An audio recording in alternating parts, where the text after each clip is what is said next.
Good morning. En français, on dit re-bonjour. Yes, well, here we are and here we are. For what it's worth,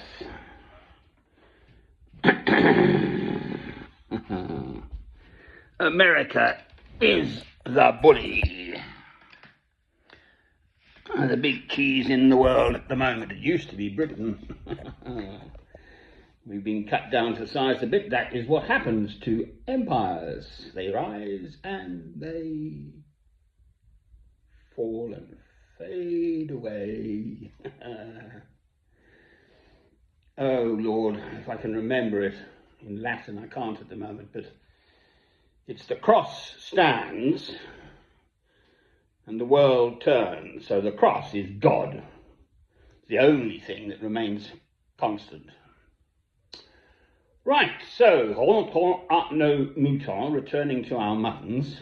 America is the bully. And what you have to do is stand up to bullies with strength, and the strength is love. God's love. We love God, He loves us. The 2 commandments: love God, love your neighbor as yourself. So my neighbor in this context is the whole world. Well, we've got to start somewhere. What is going on in the Middle East is monstrous.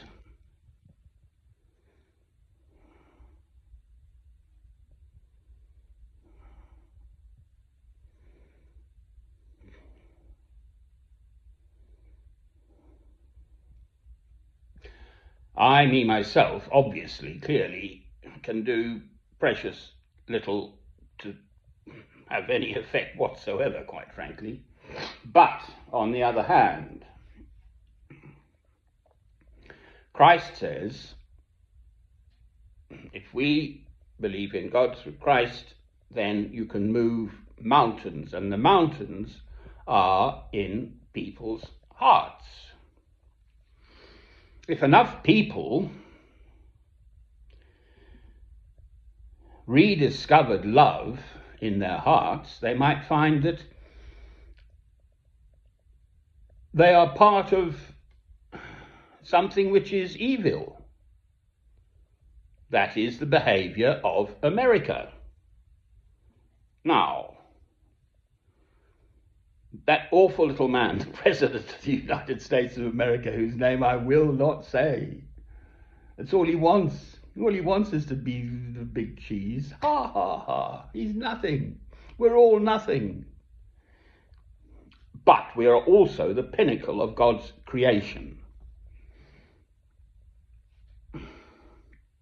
I listen to these YouTube videos and try and discern what's really going on. And apparently, it's either Professor Jeffrey Sachs or Ilan Pappé, or both of them, or Finkelstein as well as another one.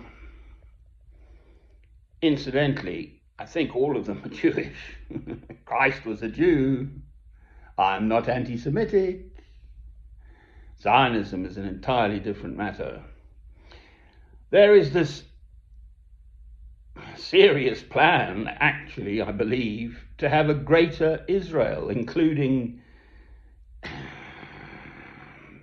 Lebanon, I don't know, the whole blooming Middle East, Persia, Iran. I don't know if it includes Egypt, Sinai, Syria, all of it.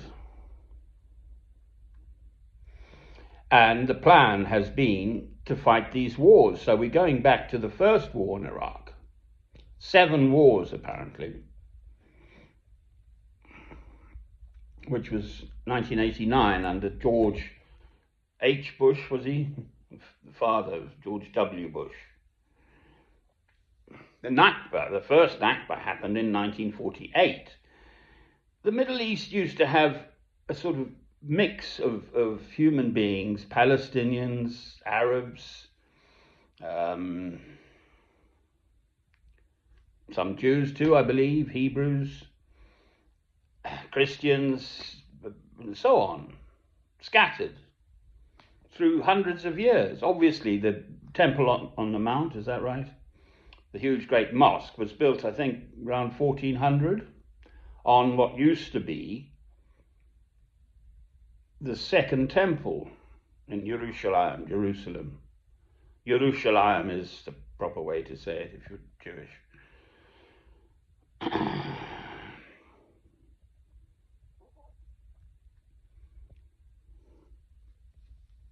So there's plenty of history there.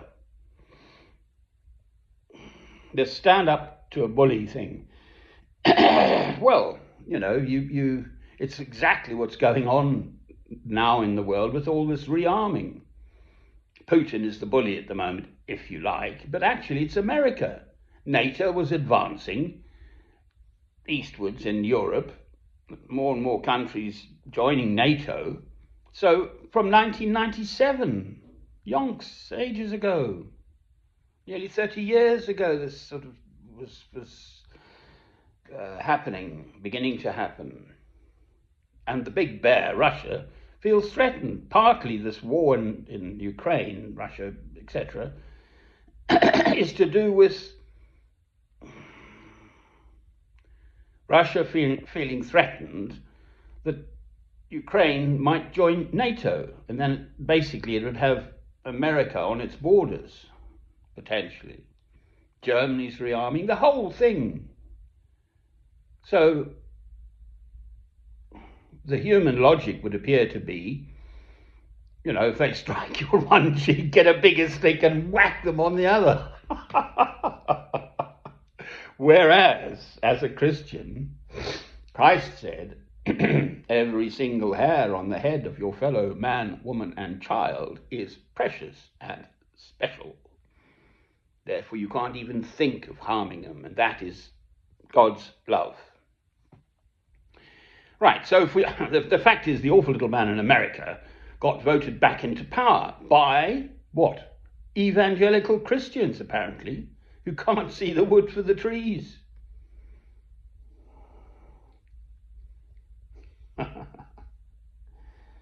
I only chuckle because otherwise I'd be breaking down in floods of tears at the awfulness of mankind, quite frankly.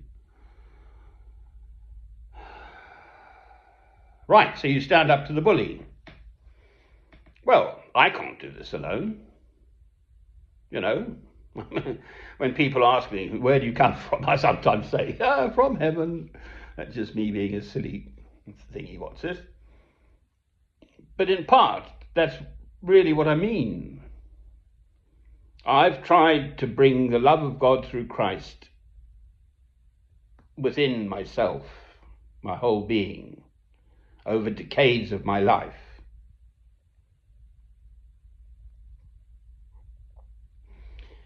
I never say I'm a good Christian. I say I try to be a better one. I'm nothing. But on the other hand, I am here still.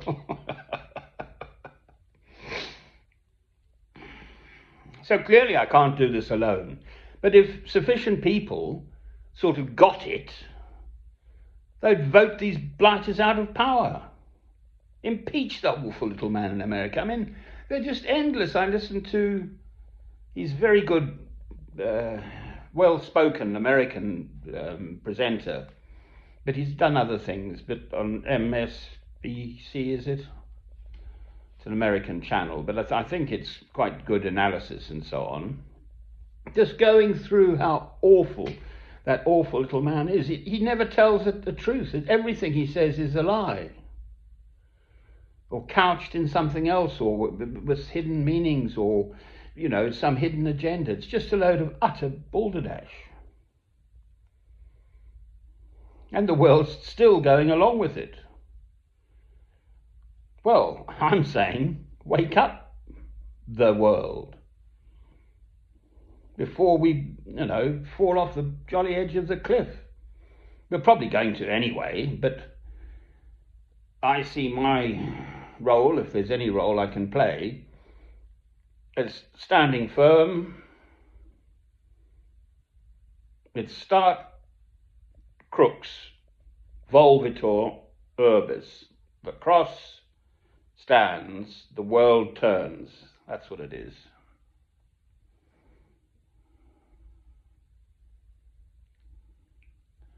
I found myself corresponding with a very nice older gentleman, Welsh gentleman, who sings and this and that. And we met many years ago and we just kept in touch. I haven't actually seen him for years. Now, why? Right, so I'm saying that there's this awfulness right now in the Gaza Strip, etc., the Holy Land, which is absolutely true. It's genocide. And he correctly points out that historically, mankind's always been awful. So I looked up something I knew about, which is on the Via Appia, south of Rome. And you may have heard of Spartacus, and they were fighting the Romans, and he'd won lots of battles and stuff. But eventually the Romans turned and trapped them, and ended up with these 6,000 former slaves or something, and the emperor at the time said, oh, well, their lives aren't worth anything. So they actually crucified, like Christ, but in 73 BC, before Christ, 73 years before Christ, along this Via Appia. So there were all these human beings crucified. So the old Romans, they didn't take any prisoners. So there's nothing new in mankind's brutality and so on. I happen to be living now, that's all. So America is the bully. America has the economic power, military power at the moment, but the only way it can go is down. It isn't even an empire. Financially, it's the big cheese at present, and materially and militarily. So stand up to the bully, and they'll just fade away with love. Give them the other cheek.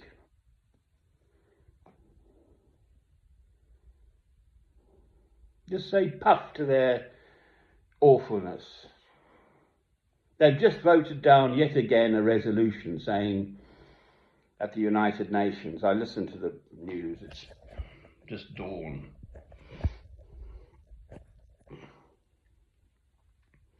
Yet another United Nations resolution voted down by America saying, amongst other things, but the war should cease altogether in the Holy Land, in the Gaza Strip and so on, but to open the floodgates of aid, and all this awful total nonsense of 4 little feeding stations in the south. I mean, the intention there is just so utterly clear. Kettle them down south. How can they possibly feed the people in the north? They're war zones all the way down. You can't walk 25 miles and then what do you do the next day? You're knackered. What about the old people? What about the sick people? What about everywhere? The children, especially. All this malnutrition. Oi, oi.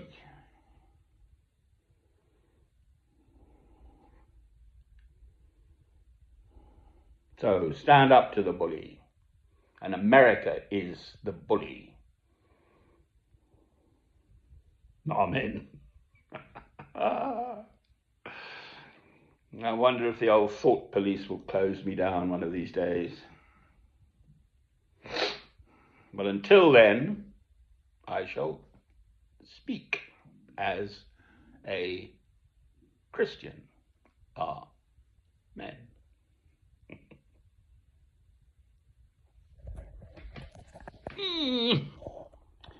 As ever, aren't I the lucky one? I've got my nice little wee house and fresh, clean drinking water, gas, electricity, roof over my head, relative security, peace and quiet, all the rest of it. Lucky, lucky, lucky old me. Cheerio. Therefore, I've got to do something about this world. Cheerio. Come and join me. Cheerio.